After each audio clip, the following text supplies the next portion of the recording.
standards, again, fewer, clearer, higher. Some of these slides I'm going to go through quickly because some of them are related to just the Common Core implementation, some of the things that Glenn Thomas already talked about. This was a nice slide that I got from Glenn.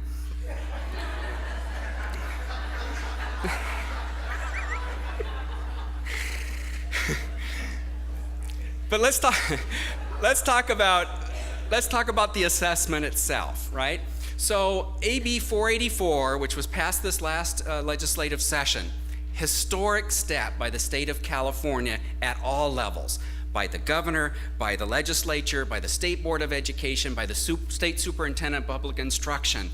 It really is, it's something that the federal government isn't necessarily happy with us about.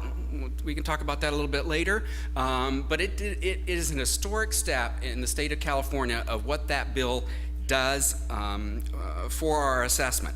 One, it leaves behind the English Language Arts and Math assessment from STAR, right? ELA and math, unless a district decides to purchase this on their own, and I don't know why they would do that, but if they were to do that, other than those, we will not be giving English Language Arts and Math. Those standards, as the superintendent likes to say, that's like looking in the rearview mirror. It's not looking forward. Those assessments were based on the standards that were adopted back in 1997. We want to focus on the future, on the standards that we have now and the assessment that we're going to give in the future. So we don't want people to focus their attention, and if we keep giving the English Language Arts and Math assessment this year, then guess what? Teachers are going to focus on it because they know that's what's going to be assessed, and what's assessed gets measured, and that's what ends up in our accountability system. So we wanted to leave all that behind as a state and move forward. Now again, the federal government wasn't totally in favor of that. They assumed that every state would do a field test that had sampling of students, and that the rest of the students would take the normal state assessment. But because of the situation we were in, again, standards going back to 97, we did not want to have schools focus on old standards and old assessments. So as it says, it was signed into law in 2013, established a new assessment system called CalMap. That's what the Ed Code says, CalMap. That's out of the actual Ed Code. We had to change that name, and the new name is CASP, stands for California Assessment of Student Performance and Progress. So if you see CalMap or CASP, they're the same thing. They have just been renamed. The problem is that the legislature picked an acronym, CalMap, that was too close to another acronym already being used with an assessment, and so we were under the possibility of a lawsuit. The state was, and so, in order to avoid all that, they've moved and changed the name. So if you see the two names, they're interchangeable. It was just a mistake by the legislature, and who doesn't make mistakes once in a while?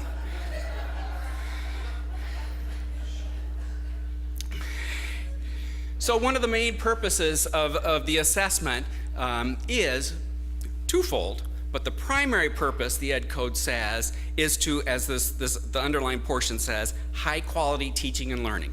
That's what we want. We want an assessment that encourages high quality teaching and learning. Yes, we are going to use it for accountability, but the primary purpose, again, is to move teachers, to move schools toward the type of instruction that we want them to give, so that then we can then turn around and measure it and use it for accountability.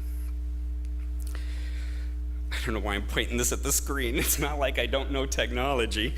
I should be pointing it there.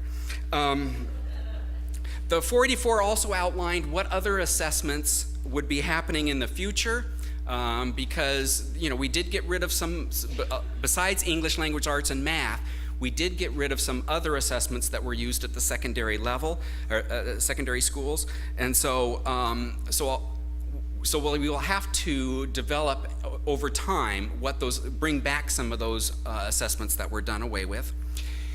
Second bullet, it's important, means the state will purchase through the consortium at no cost to LEAs. What Glenn was referring to before, the interim assessments and formative tools. This is a huge step for the state of California and a big investment on the state's behalf for school districts and for schools, being able to purchase not just the end-of-year test, but interim assessments that can be given along the way and some formative tools, again, to help improve the instruction itself, not just measure it at the end of the year. A big commitment by the state. It does require, and that's why it's underlined, LEAs to participate in the field test that's coming up this spring. It's not an option. So if anybody has heard that it's an option, it is not. Even if it were an option, you would want to do it, because you don't want the first time your kid's taking this test to be used, those assessment results being used for accountability. You want them to have a little practice, right? But it is not, it is not optional. It is a requirement of all. So 484 also talks about the purpose of the field test, and that's to be able to gauge the validity and reliability of the items. It's a test of the test. That's why we do a field test.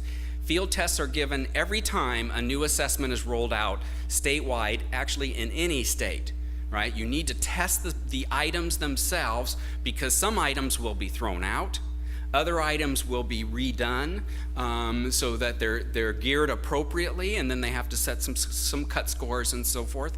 But it's a test of the test itself, the validity and reliability of the question items. And so from that, again, the psychometric studies will be done for those cut points and so forth, and decide which items stay, which items get tossed. And that's why the results won't be used for anything, right? Because it's a test of the test. You don't want to use test results from a test that's not fully cooked. That's the whole purpose of the field test. It allows having that you've been given, actually you, when I say you, I mean school districts have been given a great opportunity here to not have to give the ELA and math test, the STAR test. So you can, again, put those 97 standards behind us, not worry about what the assessment results are going to show and being held accountable to them, and fully focus on Common Core and the future. So it's actually been a great gift of time, as they say. So I would use this time wisely this year in terms of getting ready for the new assessment. The field test also gives a great opportunity to schools and districts to figure out where they are in their own readiness. In readiness in terms of instruction, in terms of professional development for teachers, in terms of technology, as again Glenn Thomas was talking about earlier. People have to see where they are with bandwidth. They need to look where they are with devices. They need to look where they are with scheduling these kids. And so districts actually from all over the state are looking at their technology right now and trying to gear where they are in terms of being ready to give this assessment. Because it's not just about the assessment itself, it's about all those other things, the number of devices, the bandwidth, and so forth. So districts, I know, and maybe some of our district friends can talk about that. You can thank me later for setting you up. So, just a couple of other items about this new assessment. EAP stays, right? The early assessment program, for those of you who aren't familiar with it, it's part of the 11th grade English language arts and math test that gives a college readiness score that was primarily for our California state universities, but other systems use it as well. That stays in the system. It stays this year. Students will be given the opportunity to take that if they're in the 11th grade. And in the future, it will be done through Smarter Balanced. So EAP does not go away with Smarter Balanced. It does exempt English learners who haven't been in the state for 12 months from taking the test. Excuse me, the English language assessment part of the test. They still have to take the math portion, but not the ELA. It does require the superintendent, as I was mentioning, put together a plan of how we are going to move forward in the other assessments, like the algebra assessment that went away, and as Glenn was talking about, we still need to focus on things like visual and performing arts and history, social studies, and so a plan is being put together by the superintendent on how we might bring back some of those assessments. It'll take time, but we need to, a roadmap to get us there. And this new assessment does allow for a variety of different item types and modalities. There is on the website, on our website, CDE's website, a practice test. It actually links to another site, but there is a practice test that you can go to now and kind of see what some of the items look like. How many have looked at that? Good. So some of you, but others of you, you might want to go on and find out where that practice test is. You can have kids take it. There's nothing wrong with any of that, and it gives you at least a flavor of what the new assessments will be. See, this is my problem too. Sometimes I start talking and I don't flip the slide. So we talked about all these. So this spring is the consortium field test that will be given. Along with it, we will keep one set of the old assessments, and that's the science assessments. And that's because the science assessments we still have taught to the old science standards.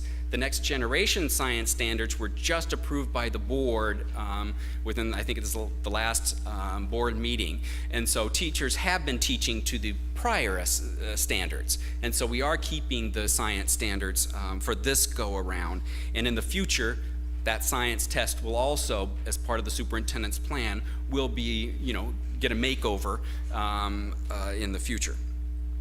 There is also the science test for the California Modified Assessment, those for certain special education students. CAPA for English Language Arts and Math stays. That's also for special students with disabilities, more severe disabilities take that. And so these are the 4 sets of assessments that'll be happening this school year. Along with, as I mentioned, EAP, but EAP is considered optional, though all 11th grade students should be given the option if they want to take that assessment, because it does impact their possibility of college future, and it may exempt them from certain classes when they go on to college if they choose to do so.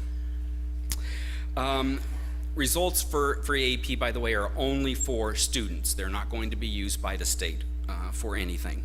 And we still have the standards-based test in Spanish, but those are, again, optional, as they have always been. We always like to quote the U.S. Department of Education, especially when they agree with us. And this is a quote from their deputy. A field test is not designed to be a valid and reliable measure of student achievement. Rather, it's designed to help the test developers evaluate whether the test, individual items, and the technology platform work as intended before the first operational administration. So this is why the test results won't be used for anything. This is, as I was saying, a test of the test. Benefits of having a field test. Number of ways. First, students get a hands-on experience with the functionality of computer-based assessment. Now, what we're going to find, it won't be surprising, so it shouldn't be surprising to anyone, that we still have a technology gap out there with certain populations, just as we do an achievement gap within schools and their assessment results. When you look at the data, you look at Hispanic families, you look at African American families, you look at poor families, they are less likely to have computers in the home than they are students who are not in those groups. So there is still a gap there. So guess what? Those students are going to need more instruction to familiarize them with the technology. But I will say this, that really applies more to the younger students. Because if you look at the data, what it says is that those data are usually based on computers in the home, PCs in the home. But the kids in those subgroups that I just mentioned are much more apt to have a smartphone than they are a computer in the home. So it's not that they're not familiar with a lot of the technology, because they are. And any school that's moving forward is going to have kids doing things on more than just paper and pencil, and so maybe those students have had to go to the library or other or family members to get access to technology, but many of them have experience with the technology, and kids aren't going to have the problem with the technology.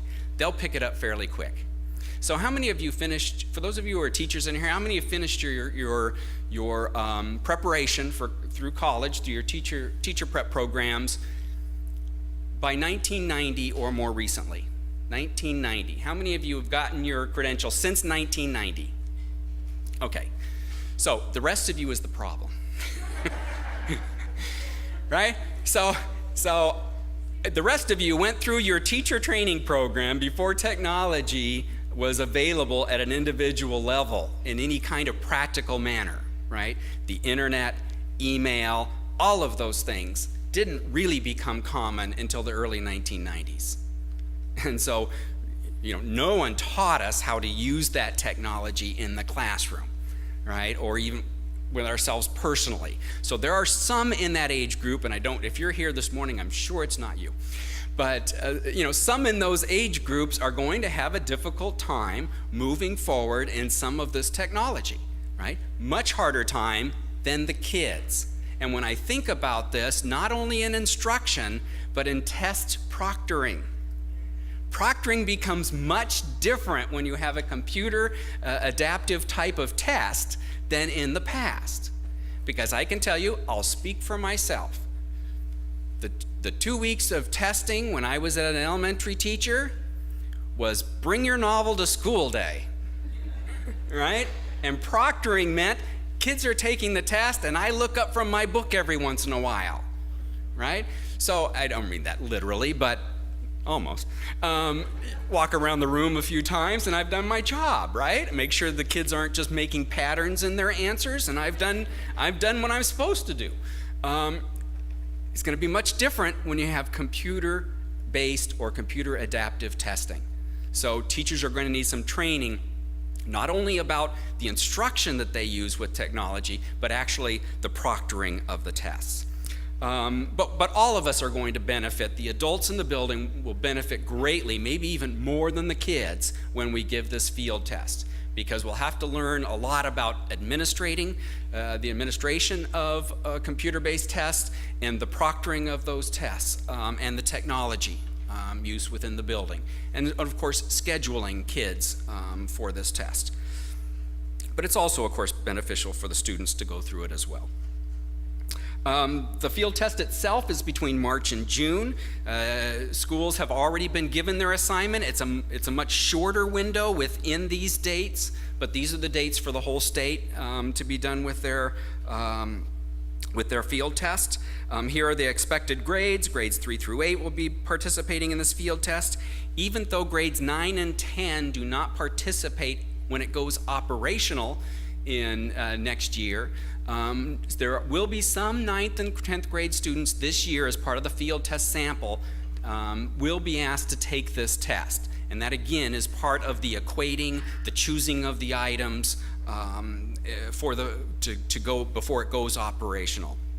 Because as you know, or maybe you don't know, for some of you may not realize what computer adaptive means. Different than computer-based.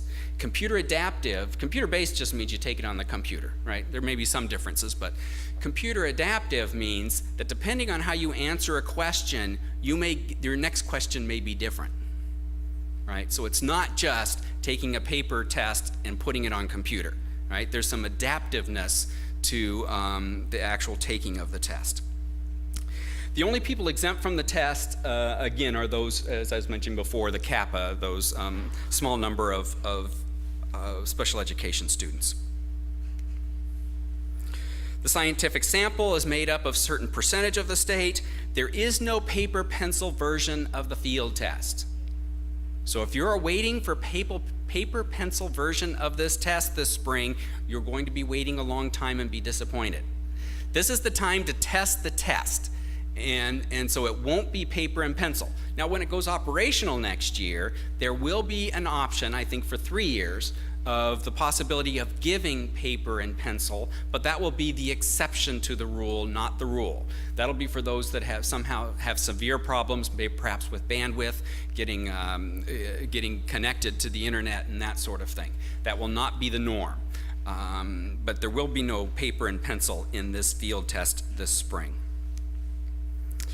A couple of things about this assessment itself, right? There are some things that you can do on a computer that you can't do in a paper and pencil test, unless you give everybody a physical ruler to use with their paper and pencil, right? The computer can put some tools into the system that haven't been available before. So there will be some of these tools and accommodations that will be available to all students. Some examples here: spell check, highlighter, strike through, an English dictionary, that sort of thing. Then there will be certain designated support, say for English learners that need certain other tools, like, for instance, a translation or a bilingual dictionary. And then there'll be some very specific accommodations that will be done for special education students that's connected to their IEP. So there are some things within this new computer-based, computer adaptive testing that's new and kind of opens up an avenue for a lot of things. One of the things we were talking this morning on the drive in that you know, these students that only know about iPhones and smartphones, you know, may find themselves, you know, learning how to use a mouse for the first time, right? Except unless they've had experience in schools, right? All they've had is their smartphone. They may reach up to the computer screen and try and figure out how to, why isn't this scrolling, right? So there will be some things that need to be taught. This is a really nice diagram because I like arrows and boxes and things that are geometrically shaped, and because of my linear mind, I put it in here, but I'm not going to talk about it. For those of you who get a copy of it, you can look at it later. It just kind of puts out everything together, the summative assessments, the interim tools, and that sort of thing, but it looks really pretty. So let's talk a little bit about accountability, because the assessments, you know, will be used in how we hold schools accountable. And I want to open your mind to what accountability means. Accountability happens in a lot of different ways, right? We have state accountability. That's what most people think of, academic performance index. And I'll talk mostly about that in the slides coming up. But that's just one form of accountability. Many of you know about the adequate yearly progress, which is the federal accountability system, one that we're not overly fond of because it just set a goal that all students would be proficient by 2013-14. That's this year, and that's actually one of the disappointing things about not having results this year, because I was really looking forward to being able to show the federal government how 100% of our kids are proficient. But without the assessment results, they'll just have to take our word for it. So that's the federal system. Then there is a new accountability plan put in from the local control funding formula, the governor's new way of funding schools and districts. They now have to put together a local accountability plan, something the state board will be talking about next week. And so there's some accountability there at the local level. So we've got state accountability, we've got federal accountability, we've got local accountability. Along with that local accountability is something else that's referred to as the School Accountability Report Card, or the SARC. That's a sunshining of the data, which is really relates to the last bullet up here as well. Just the publicly reporting of data is a form of accountability. And let me give you an example. For the first time last year, we released suspension and expulsion data on our internet, on our website that's called DataQuest. It's a CDE web page that has data, and if you haven't been there, it's very useful. So for the first time, we got that suspension expulsion data out of CalPADS, our longitudinal data system, which means we could disaggregate it by things like race and ethnicity and special programs. Our English learners suspended more often than other students. Our special education students suspended more often than others. That was the first time we were doing it. We're getting ready to release the scores in about 2 weeks of the second year of these suspensions and expulsion reports. Now, we haven't done anything with the data other than put it up on the website. Suspensions are going down by thousands, simply from a sunshining of the data, and districts are saying, oh, I didn't realize it was that high, we need to look at our policies.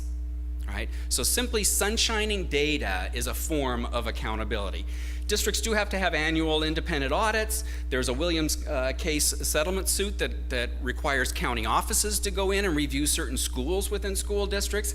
And then there's the federal program monitoring, the compliance monitoring that is related to special programs like Title I and Title II, some of those federal programs that schools get money for. So there's lots of different types of accountability. Matter of fact, I would say we have more accountability than we've ever had before, at least in this state. But let's talk just a little bit about API, and then I'll wrap this up. So in 1999, the Ed Code, or we had new legislation that established the Academic Performance Index, and it established an advisory committee that we refer to as the PSAA Advisory Group. It established both of those to put together a system to hold schools accountable, that we would do that by giving each school a single number, somewhere between 200 and 1,000, and I'll bet most of you in this room know where your school is, because it's become quite prevalent out there to use API for a number of purposes.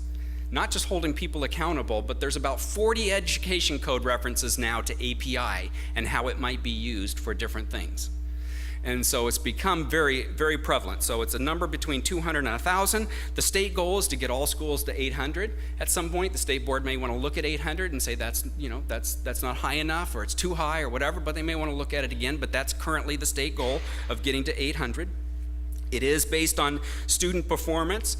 It is based on the assessments. We use a lot of different assessments, and we do have some very smart people that go through a very detailed and mathematical computations to come up with it. Some don't understand every step of the mathematical process. It's a little bit of a black box to many, but it is a very detailed because of the number of assessments that we have in our system to come together to create the API. There was a bill, 1458 last year, that requires a change to that API, and specifically a change to for high schools. The 484, which was the assessment bill, also has us transitioning API to, of course, the new assessments. So just a couple things about 1458. That was the high school bill. It said that no more than 60% of a school's API could be made up of assessments. Right now it's 100%, right? So they want us to at the state to move in the direction of putting other things into the API besides just assessments. And it needs to be done by 2015-16. The 40% have to be from some other indicators. These indicators have to be approved by the state board at least a year in advance. For those of you who are interested, there are bi-monthly public PSAA advisory committee meetings. You can either come to them in person, or if you have a hard time sleeping at night, you may want to look them up on the internet and watch them. But they are public meetings to talk about what these additional indicators are. In the end, though, the PSAA makes recommendations to the superintendent makes recommendations to the state board, and it's the state board's authority to actually approve what goes into the API. The PSAA has made a recommendation on graduation data, so at some point in the future the state board may want to consider putting that recommendation into API. The PSAA is currently discussing putting a college and career readiness indicator into that API, but up until now, right now, the state board is really focused on local control funding formula, which they have to approve regulations for, and a template for the local control accountability plan. So these discussions on what we do with the API, whether we're going to add grad data into it, or college and career, or anything, right now is going to have to take a back seat until they're really finished looking at what's going to be in the local accountability plan, the local control accountability plan. It does, just a couple of points here that I maybe haven't mentioned. Not only do we not want to use the results of the field test, 484 actually prohibits us from doing it. We cannot use the results of the field test for anything. So there will not be no results that will end up in an API from the field test that's given this spring. It also restricts specifically us comparing those scores to the STAR scores from previous. So when we do get the first results from the new assessment, they will not be compared to the STAR scores, and that will be one of the biggest things that we'll have to explain to the public. Why? Why can't we compare them to those old scores? And so that's our job for communicating that information. The law did specifically say, well, we know API is used for a lot of things, so here are some options. If we don't do an API, there are some things that you can do. right? You can use the API from the previous year. You can do an average of the last 3 years, which the State Department will do, and will make that information public, or some alternative measures to show an increase. So for those education codes that refer to those subgroups and making progress, or schools making progress, we may have to use some alternative measures. So API, which I skipped through, you may have noticed. API coming up this year, of course, we just released an API in September, right? Come next September, there won't be an API, right? Because we won't have any results, right? Now that's actually a state board's decision as to whether we do results or not, but we won't have any results. So even my smartest people can't put together an API without test results. But it will be officially a state board's decision. They will have to decide what to do with high school, because we could use things like KC, which is an assessment that still goes on. The high school exit exam still happens. So that could be used. So that will be a state board's decision. Likely the recommendation from the superintendent will be that we simply don't do an API because it won't be reflective. We either use last year's API or we use the 3-year average for purposes that we need it. Then there's the federal. And this is that I'll end with because we have such good relationships with the U.S. Department of Education. I say that kiddingly. We actually do have good relationships. Sometimes we get into competing press releases over certain items, and one of them was over Assessment Bill 484 because they want to see test results being used, right? They want us to send them test results, and by the step that the state board, that the governor, the legislature, the state board, and the superintendent took by doing away with English language arts and math in STAR means we will not have results to send to the federal government. So they're not very happy with us. They sent us a rather threatening letter that we were going to take money. There was money at risk of being taken from California. Now, the federal government did allow for states to submit waivers. So California has submitted a waiver as of November, and the waiver says we're not going to do AYP for this year. That's allowable by the feds if they approve it. We will, by the way, do an AYP for high schools because that is based on high school exit exam. But for elementary and middle schools, the waiver says we're not going to do an AYP for the year. We've submitted that waiver. And so, we have had some phone discussions with them. We've had no written communication for them on where we are with that assessment. So in terms of the status of that waiver, we're not really sure exactly where the status of that waiver is. There it is. So we'll just have to wait to hear from the federal government and see what we hear from them in terms of the waiver. But let's make no mistake. We have a state education code that says we are not giving STAR and that we're giving the field test for everyone. And we're going to follow the state law. So if the federal government still has issues with California, we can talk about the edges of everything else and how we might try to appease them. But we will not be bringing back the STAR assessment this year, regardless of the pressure that they bring, even if that means if they were to take money away from the state of California, rest assured, for those in this audience, they're not going to take it away from schools and districts, right? That's politically not a good place for them to be. They would take it away from the State Department of Education, and for that, you don't care.